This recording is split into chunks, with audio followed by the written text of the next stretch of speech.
Hello, good evening. Welcome to day 5 of the Stronger Than Yesterday challenge. This is our final day, final video. The other 4 are still up if you want to go and watch them and catch up. And just as a reminder, you have until June 30th to watch these videos in this free community, and then they will be coming down out of the free community. And June 30th is also the deadline to answer each day's questions for reflection in order to qualify for the participation prize, which I think is a nice bonus and motivator to really help you take these concepts to heart. So lastly, I just want to remind you that June 30th will be the deadline to receive the discount. Everyone in this challenge is receiving, new customers that is, if you're not already my customer or a member of my team, then you are eligible to receive a $20 discount if you sign on for the Strength Building Intensive, which is a 1-year program. And those of you who are on yesterday's video, I had struggled to recall what I decided to call it. And it's funny because I was really playing with this idea of using the word intensive because I don't want to scare people. So let me be clear. The word intensive refers to the fact that it's a year long. And so it's more about the length of the program rather than the amount of time you would be spending each week. I really think that being able to work together for a full year can really give us some time and space to help you make significant change in your life, which, yes, it's about building muscle, getting stronger, but I'll go through in a minute everything that you would get to go along with this, but part of what you would receive is an intake questionnaire to help you really decide what you want to work on. Whether it is building muscle or if it's getting stronger in a different way, like the strength to resist junk food, that kind of thing. Remember, there are different kinds of strength. So if you're looking literally to get stronger and, build your muscle to help build bone density, things like that, you can definitely work on that if that's one of your goals. But remember, overall healthy living takes a certain kind of strength and, kind of swimming against the current sometimes of the people who are around you and making healthy choices when it's not always the most convenient. So whatever kind of strength that you want to work on, we would talk about that together once you first enroll. And then also, again, with the Strength Building Intensive, you get 1 year of access to all of the workouts in the streaming library. Oh, thanks. Yeah, because it was a rest day, I washed my hair this morning. So, advantages of a rest day, right? Okay, but so the Strength Building Intensive. So 1 year access to the workout library, not just weightlifting types of programs, but dance workouts, body weight strength building workouts, a lot of high intensity interval type programs. There's a new one that we have coming out, martial arts programs. Did I say dance, yoga, tai chi? So all styles of exercise. And not only that, but a whole lot of nutrition plans too. So you get access to all of that for a year. And then in addition, you would get access to our virtual support group and coaching from me as well. And I think that's really an important piece of what makes it the intensive, right? Because you have that personal attention and you have a place to check in, the social support, the support system, which is the topic of yesterday's video. And it really, really makes a difference. It might seem minor, but it's totally not minor. It can really make the difference between falling off the wagon and going the distance with your new habit. At least that's what I've found. So I highly encourage you to tap into our online support groups if you've struggled to make behavior change in the past and just haven't been able to get it to stick. And then lastly, you do get to try some of the supplements that I had talked about on Wednesday's video. And so the kind of default package is Shakeology with the daily protein, multivitamin, adaptogen, like just energy boosting, probiotics, also digestion boosting. This kind of like, it has so many health promoting ingredients in it. But so that's the default option. I'll post the link. I actually do have the page done where you can learn all about this. So as soon as we're done here, I'll put the link in the comments. But like I said, the kind of all the buttons on the page say click here to enroll. That's the package with Shakeology. And you're going to see the price on the page, $160. Now, for participants in this challenge, remember what I said about the $20 discount. So if you were a participant in this challenge and you get it for $140, so you'll be getting a rebate back after you enroll. So it's already discounted. You get an extra discount for being part of this challenge if you're a new customer and not part of my team already. I just want to mention real quick a couple other options. If you have liked what you heard about the the more intense workout program that I've been doing, where the nutrition is a little, well, it's a lot stricter, and the workouts are long and like jam-packed with moves that are really challenging, but like I said, it's changed my body more than anything that I've ever done. So if that interests you, just let me know before you enroll, because there's a package if you want to get the equipment that goes along with it. It's $20 more. And similarly, we have a new program coming out. So the one I just mentioned, the workouts are up to an hour a day, 6 days a week. It can be a big commitment, especially if you're not used to that. So we have a brand new program that just opened up for pre-sale. And the deal with this one, basically everyone, remember the workout library I mentioned, so everyone's going to have access to this as long as you're a member of that library on October 1st. But what's available now is VIP early access. So that again is another $20 extra to get access specifically to this program, which is 30-minute workouts, 4 days a week only. So it's really great.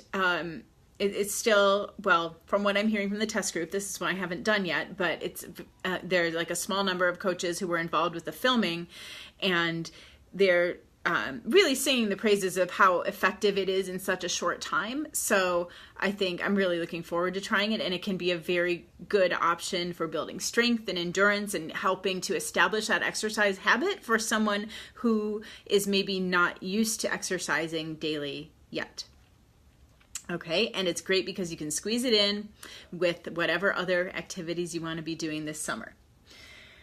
So, so that's the strength building intensive. And over the last 5 days, from Monday to today, I've gone over really all of the elements and hopefully given you some really useful information about each one so that you feel like there's something you can take away from this challenge. But if you want to work together more closely, again, I really encourage you to check out the link that I'm going to be posting in the comments after this video is over. But just to recap, on Monday, we talked about exercise and kind of best practices for building muscle and why it's so important to build muscle, and why like just going on the Stairmaster every day is not really the best use of your time.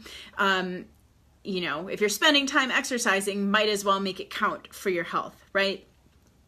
And then Tuesday we talked about nutrition, and Wednesday was supplements. So kind of how to eat and then how to supplement to support building lean muscle. And then yesterday was all about the support system that can really, really help when you are trying to change up your habits, especially how you're eating, I think. So today, the focus today is self-care, which I noticed Erin said yay for self-care. I think that was in reference to something I was talking about before, because I didn't say yet what it was exactly that you shouldn't skip. But self-care, I think it's really important that you don't skip that if you are trying to build muscle. And this is something that I have really learned in the 80-Day Obsession coach test group with Autumn. She was really relentless to the point that she sounded like a broken record. And if you don't know, she's the trainer who leads the videos for 80-Day Obsession. But she was like a broken record about like, go take your bath with Epsom salt, go do your foam rolling, get more sleep. Like if you're feeling tired, if you're feeling run down, you are not going to have your maximum muscle building results because your body needs rest in order to repair itself.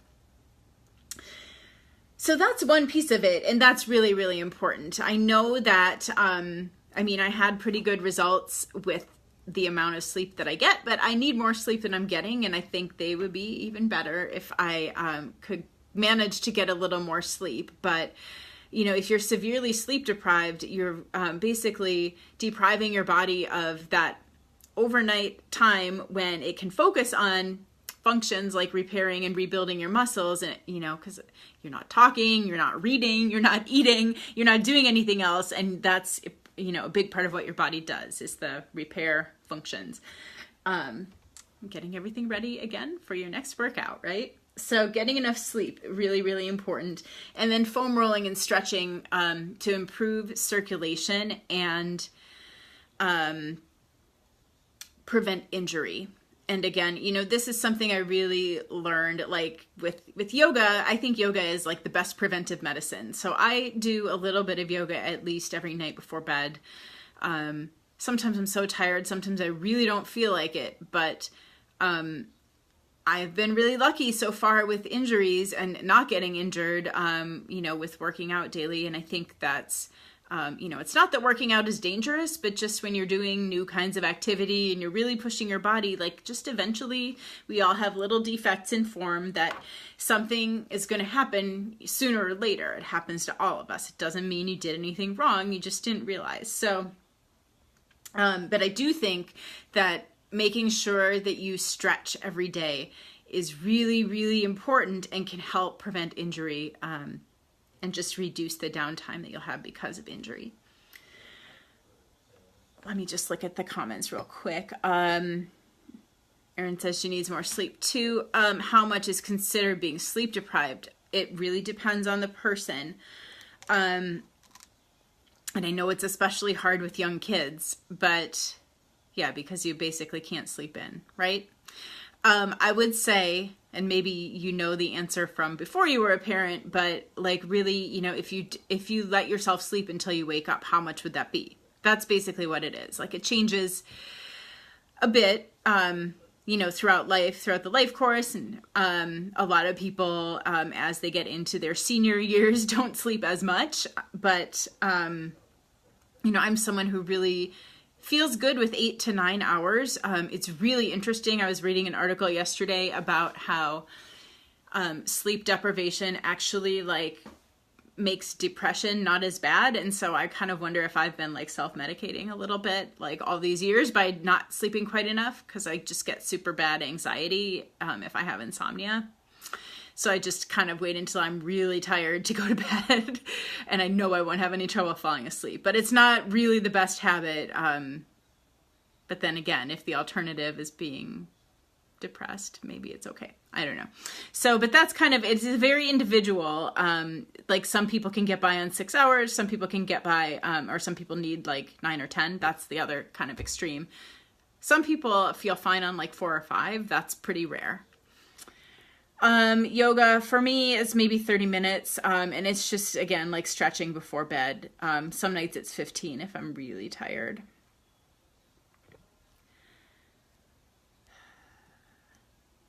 Learning to exercise smarter. You know, the other great thing about yoga is it gives you so much more body awareness.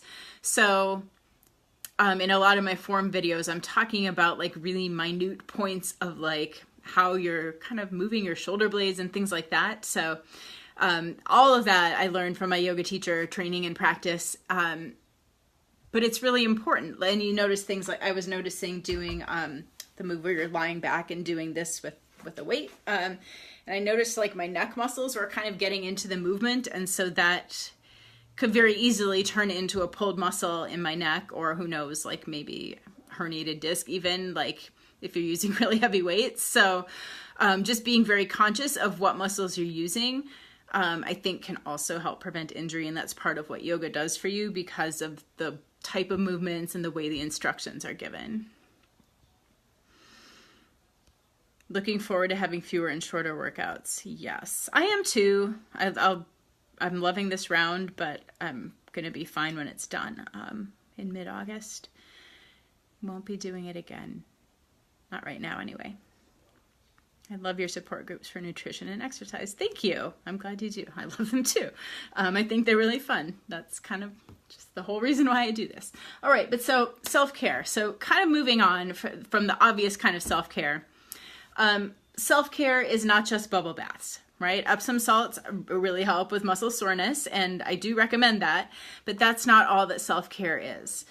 So there's this kind of, I almost call it, I do call that the superficial kind of self-care. And it's not that it's not effective. Like I just said, it's really important. But the mental and emotional side of it is as important, if not more. And that's the part that a lot of people skip because it's kind of difficult. So in the Beachbody world, the business that I'm part of, personal development is one of our essential daily behaviors, right? And we all read these books or we listen to podcasts, watch TED Talks, that kind of thing. And I love that. I love learning. I love reading. I love self-improvement. So that's like just a really good fit for me. But that alone, like reading for 10 minutes a day is not enough. Like you have to take it to heart. And this is something that I have not been doing a good enough job of until recently. Because again, like, you know, if I'm reading at bedtime, I'm tired, I'm like, oh, I don't really want to think about this. You know, you just don't engage with it deeply. And that's kind of how I had been doing it. And I was starting to feel like I was in a rut in my business in terms of creativity, confidence, some of the things that really can help me get to the next level. And I've actually been working with a business coach. I mentioned that before, but this was kind of one thing that she helped me to see that, I mean, I can read all the books in the world, but there were some limiting beliefs I had to look at, ways I was thinking, ways I was communicating, just even kind of habits of how I work. Like, it's the exact same thing. We were talking about changing what you eat and how that's scary because you have like the thing that you always eat for breakfast and you're leaving that behind and eating something different. And it sounds so simple, but it's like one of the, you know, the first thing you do when you wake up in the morning. Like it's this sort of comfort habit, you know, the familiar is comforting, familiarity. And then you let go of that. So I think it's even more scary when it's like the fabric of our thoughts and we're like, oh, I have to let go of this. But that's what I've been working on. And I don't remember exactly how she puts it. So the book Rising Strong, here we are with the word strength again, but Rising Strong by Brené Brown. Those of you who are in the Personal Growth Book Club, you know that we're discussing this, even though it's the March selection, because it's been kind of a busy spring. But I've been really focusing on like taking all of this to heart and not just like posting about a chapter and then like forget about it and don't implement, right? So that's, but so the analogy in this book, she says that it's basically all about, well, rising strong from adversity, but tangling with these like old stories, like say, for example, you know, there's something negative that you were told about yourself when you were a kid, like by the other kids at school or by one of your parents or who knows, like these things stick with us. So that might still be the way that you see yourself. You have this story about yourself and you're behaving accordingly. So you have to let go of that story and kind of rewrite the story. So the analogy that she uses is being face down in the arena, basically like a mud wrestling, like, but that is kind of what it feels like. You're in the mud and then you stand up. And that's kind of where I've been. And this is what I mean, that this is an important part of self-care. So for example, like we always, with the bubble baths, and we talk about taking care of your needs.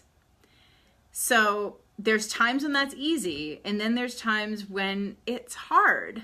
You know, I've had fights, conflicts. I mean, we don't get really mean or anything, but I've had conflicts, disagreements with my husband about like things that I feel I need to do for self-care, and he's not really seeing, because it's easy when there's no, like it doesn't, when it doesn't bother anyone else, right? But if there's like something that he wants us to do and like, no, I need to do this. And, you know, it's not always easy for him to understand.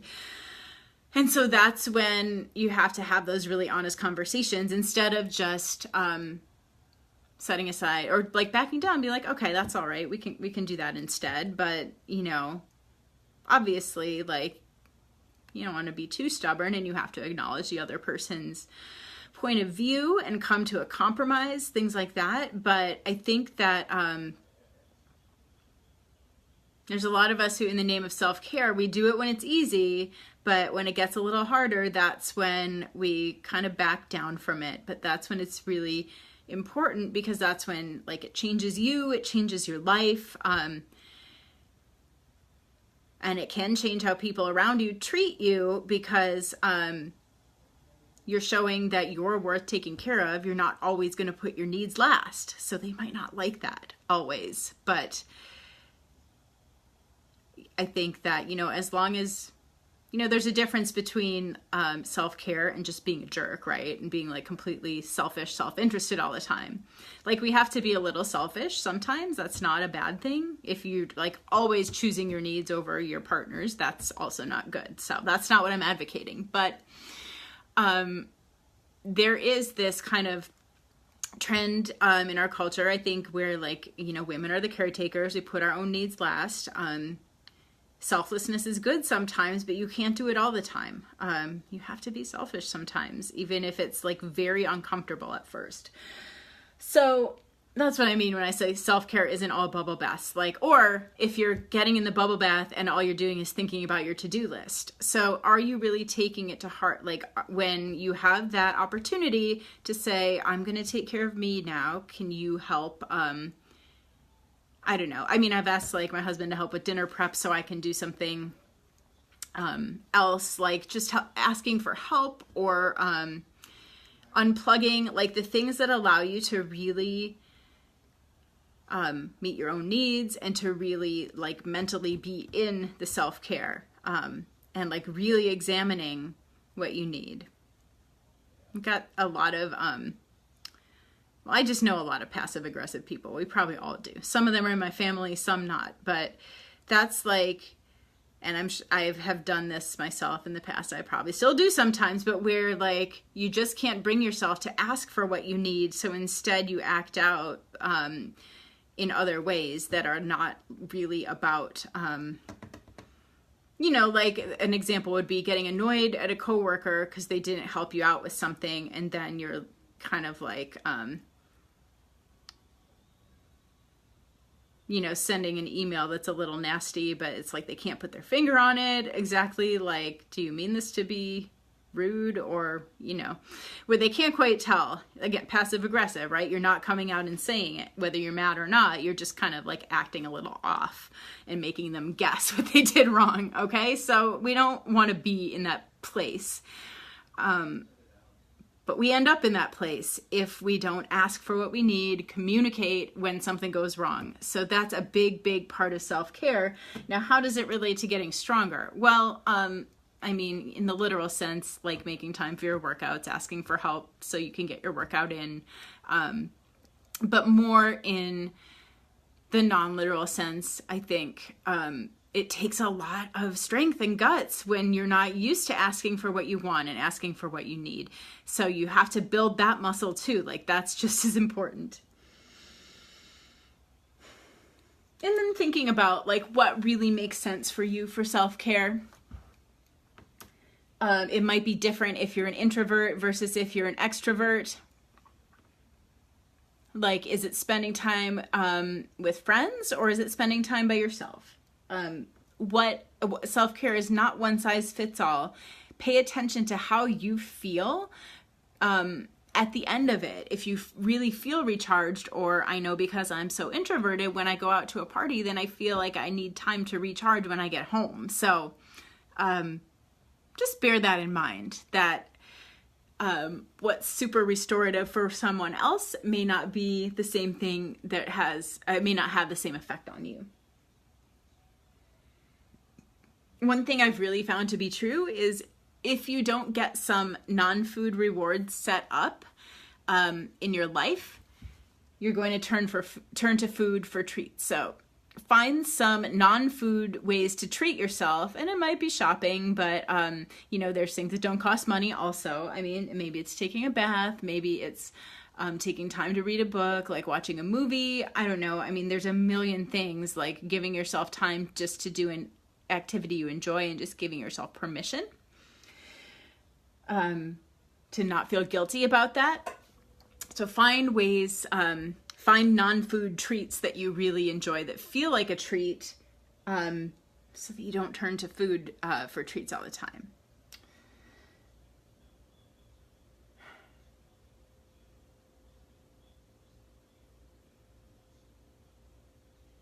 Yeah, so just things I jotted down. Introspection, seeing ourselves honestly with clear eyes, get comfortable accepting a compliment, know your value. It's all part of self-care, and it all wraps back around to the idea that you are worth taking care of through exercise, through what you eat, through setting yourself up with a support system, and through taking good care of yourself in general. So with that, I am going to wrap this up. Make sure you go and check out the day 5 post and answer the questions for reflection.